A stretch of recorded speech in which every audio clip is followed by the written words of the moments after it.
O bom desempenho da safra de soja é motivo de alegria para os agricultores.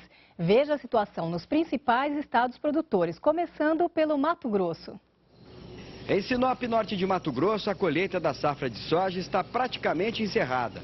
O seu Wilson Redivo conta que, apesar do plantio atrasado e das instabilidades do clima, a lavoura se desenvolveu bem. Ele colheu 4 sacas a mais por hectare. Não faltou chuva em momento nenhum.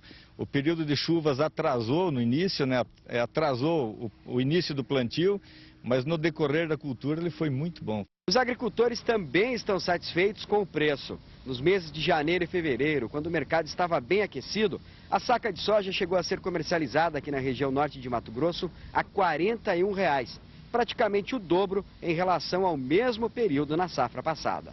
O gerente deste armazém, Dalto Cagnini, explica que com o preço bom, a maior parte da safra já foi vendida. A gente começou a safra já esse ano, a colheita, aí, com em torno de 60% a 70% comercializado. Aí no decorrer da safra foi comercializado mais alguma coisa, chegando hoje em torno de 80% comercializado, né? Veja a situação no Rio Grande do Sul. No Rio Grande do Sul, de acordo com a Conab, o desenvolvimento da cultura foi satisfatório, apesar da ocorrência de chuvas abaixo da média, principalmente na metade sul. O resultado é uma safra de quase 10 milhões e 700 mil toneladas, 4% a mais do que o obtido no ano passado. O preço do grão acompanha a boa produtividade. Hoje, a saca de 60 quilos de soja está avaliada em aproximadamente R$ 45. Em relação ao ano passado, estamos ganhando de 25% a 30% a mais no preço da saca de soja. Então, portanto, assim, nós só temos que agradecer. Vamos ao Paraná. Já não se vê mais soja no oeste do Paraná. Por aqui, os agricultores terminaram a colheita e partiram para as lavouras de inverno. Na fazenda do seu Dirceu, para onde se olha, tem milho safrinha. Da soja que ele plantou, não sobrou nada. Vendeu tudo assim que colheu. Foram apenas 12 hectares de soja. E depois de receber pela saca um preço médio de R$ 46, o produtor se arrependeu de não ter plantado mais. Se o senhor tivesse plantado mais soja? Tava com mais dinheiro no bolso. E a soja esse ano deu para render? Esse ano foi tudo bem para o soja, né? Não teve nenhuma intempéries, nada, né? No Paraná, 85% das lavouras de soja foram colhidas. O trabalho deve terminar até o fim do mês. Na fazenda do seu Plínio, a soja ocupou 400 hectares. O agricultor ainda está plantando a safra de inverno, mas já garantiu todos os insumos para os cultivos de verão. A próxima safra de soja também será semeada com um trator e plantadeira novos. Investimento que ele pôde fazer com os lucros da soja que ele colheu este ano. Nós conseguimos comprar o insumo, principalmente que é 50% do custo do insumo é o adubo, então já compramos. Então eu acho que o agricultor tem que estar ligado, tanto no preço do produto, quanto na tecnologia do plantio e na compra dos produtos da próxima safra. Mato Grosso do Sul e Minas Gerais foram os únicos estados onde a produção de soja caiu. Juntos, os dois são responsáveis por cerca de 10% da safra nacional do grão. E agora os preços do café. O café arábica foi negociado em Franca, São Paulo, por R$ 525 a saca, alta de 1,9% na semana. Em Colatina, Espírito Santo, o Conilon saiu por R$ 210, preço estável. E se você tiver um tempo na agenda, vá se divertir nas festas e exposições desta semana. Em Santa Catarina, rodeio de vaca motorizada em Rio dos Cedros. No Paraná, festa do leitão a Marechal, em Marechal Cândido Rondon. E da colheita em São José dos Pinhais. Em São Paulo, festa do caqui em Itatiba. Festa rural em Limeira. E de Santo Expedito em Exaporã. Exposição em Maracás, Bahia. Festa de pega de boi no mato em Floresta, Pernambuco. E da maçã em Veranópolis, Rio Grande do Sul. Em Minas, desfile de carros de boi em Ipuiuna. E exposição de gado holandês em Itanhandu.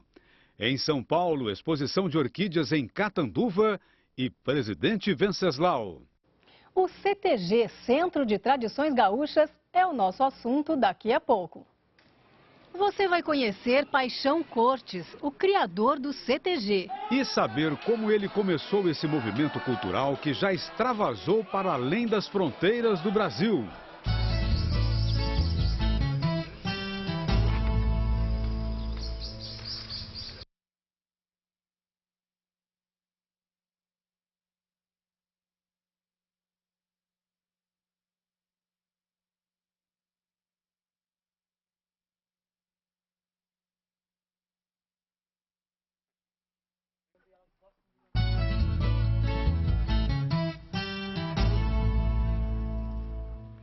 Este mês, o primeiro CTG, Centro de Tradições Gaúchas, criado no Brasil, completa 63 anos de idade.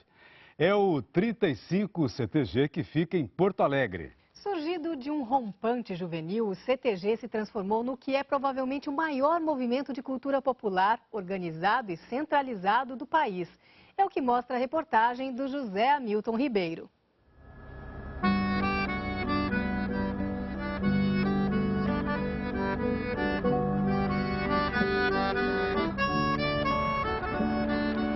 Muitas cidades têm uma estátua como símbolo.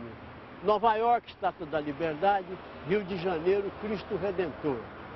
No caso aqui de Porto Alegre, duas particularidades. Primeiro, a estátua foi escolhida numa eleição com mais de 500 mil votos. Segunda particularidade, essa estátua não surgiu da cabeça do escultor assim livremente. Ela foi baseada num modelo vivo, uma pessoa do mundo rural, o Paixão Cortes. Paixão, é bom ser estátua? É bom, mas é melhor a gente estar vivo.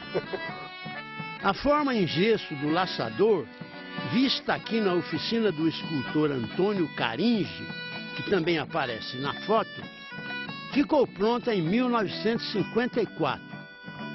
4 anos depois, foi inaugurada já em bronze, num lugar junto à entrada de Porto Alegre, para quem chegasse pela BR-116.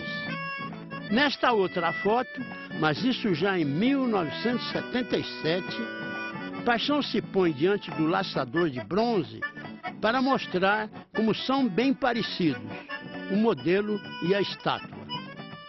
Mas o que fez Paixão Cortes para se transformar em monumento em vida?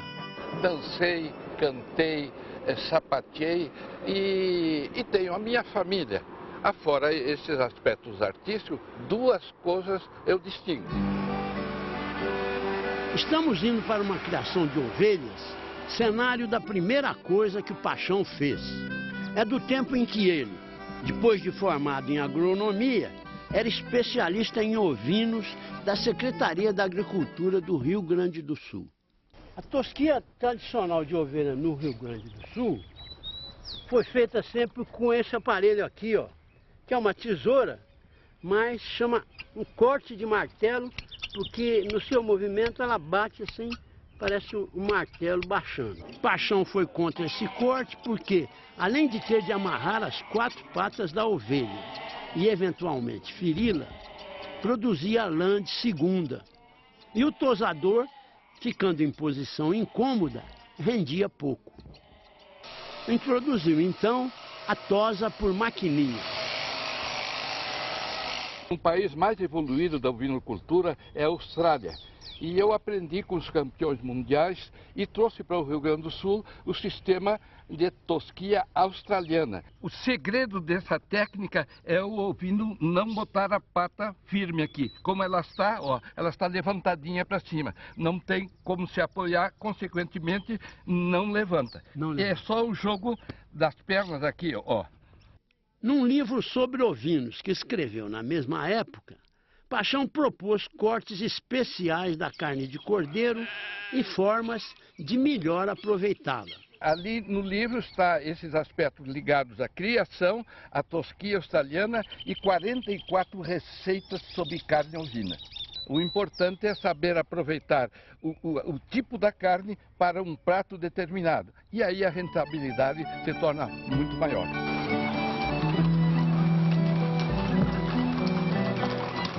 Para lembrar a segunda coisa mais importante de sua vida, Paixão, aos 85 anos, monta e puxa uma linha de 7 cavalos arriados, vazios. Repete a caminhada que fez em 1947 entre o Colégio Júlio de Castilhos e o centro de Porto Alegre. Ele e mais 7 estudantes tinham se vestido de gaúcho e foram os 8 participar de um cortejo que acompanhava os restos mortais de um herói da Guerra dos Farrapos. A Guerra dos Farrapos, que os gaúchos preferem chamar de Revolução Farroupilha, foi um movimento contra o Império na primeira metade do século XIX e que durou 10 anos. Aqueles 8 estudantes queriam que na solenidade houvesse uma escolta de honra gaúcha, típica. Parecendo hoje coisa simples, aquele gesto na época soava extravagante. Já em sua casa, um apartamento classe média em Porto Alegre, Paixão parece receber de volta a energia da juventude quando relembra aquele fato. Passou uma pessoa desavisada que me viu, não é, com roupas típicas e gritou para mim, assim, diante do público, né? Ô, o carnaval já terminou, ô palhaço, que fantasia é essa? Vindo do campo, o estudante Paixão estranhava na cidade grande o preconceito que havia contra o gaúcho, isto é, contra o homem simples da estância, da lida com o gado. Bota bombacha dentro no pescoço, na nossa cidade, a cidade, a capital do Rio Grande do Sul, era visto como um mau elemento. Não entrava num clube, não era proibido de entrar num cinema e até na rua era tomado como uma pessoa mal vista. Tomava uma condução, um bonde, não podia sentar.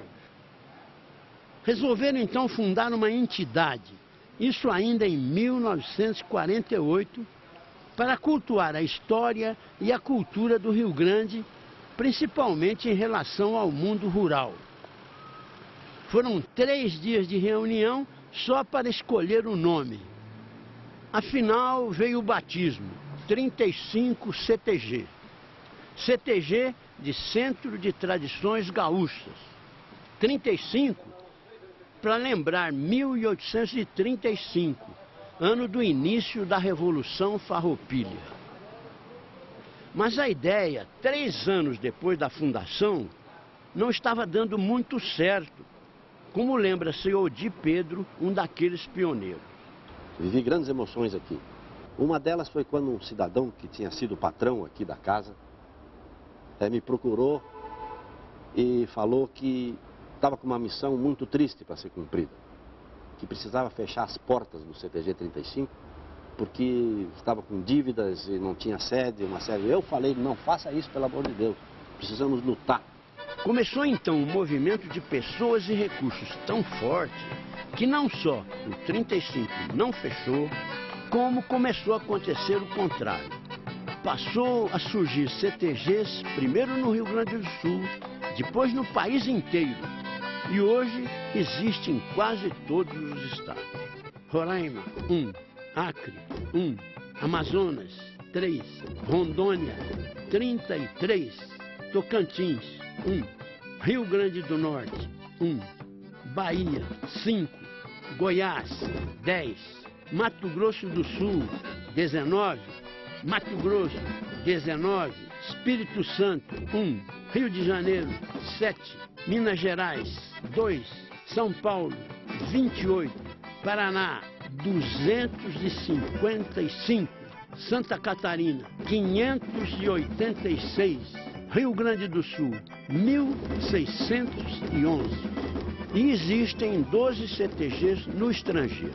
No Brasil, o CTG movimenta pessoas e recursos.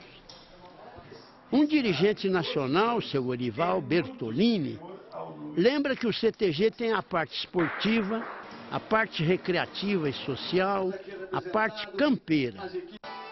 Fixando-se, porém, apenas no aspecto artístico, músicos envolvidos, dançarinos de danças típicas, participantes de fandangos com roupa a caráter, o número de pessoas é grande. Nós podemos afirmar com toda a convicção que nós temos mais de 1 milhão de pessoas envolvidas apenas com a parte artística do movimento tradicionalista gaúcho. Ai, bota aqui, o teu pezinho bem juntinho com o meu. No próximo bloco, Paixão Cortes mostra o que fez para descobrir como o gaúcho vivia, qual era a sua roupa, sua comida, quais suas músicas e suas danças.